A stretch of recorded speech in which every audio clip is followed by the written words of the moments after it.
কক্সবাজারের টেকনাফ উপজেলায় রাজনৈতিক পট পরিবর্তন হলেও সাধারণ মানুষের জীবনে কাঙ্ক্ষিত পরিবর্তন আসেনি বলে অভিযোগ উঠেছে।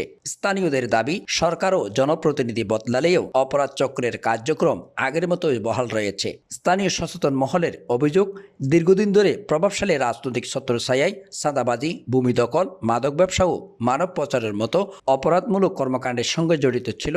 তাদের অনেকেই এখন নতুন পরিচয়ে সক্রিয় রয়েছে।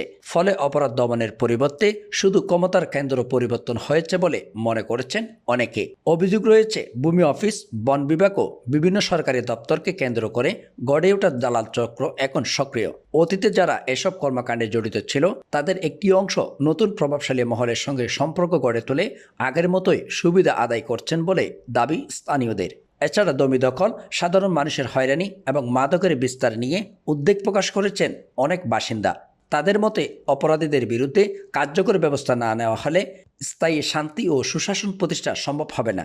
স্থানীয়রা প্রশাসনের প্রতি আহ্বান জানিয়ে বলেন, রাজনৈতিক পরিচয় বা প্রভাবশালী বিবেচনা না করে প্রকৃত অপরাধীদের চিহ্নিত করে আইনের আওতায় আনতে হবে। একই সঙ্গে অপরাধ ও দালাল চক্রের মূল উৎস নির্মূল করে টেকনাফকে একটি নিরাপদ, শান্তিপূর্ণ ও অপরাধমুক্ত জনপদ হিসেবে গড়ে তোলার দাবি জানান তারা। তবে উল্লেখিত অভিযোগগুলোর বিষয়ে সংশ্লিষ্ট প্রশাসন বা অভিযুক্ত ব্যক্তিদের কোনো বক্তব্য পাওয়া যায়নি।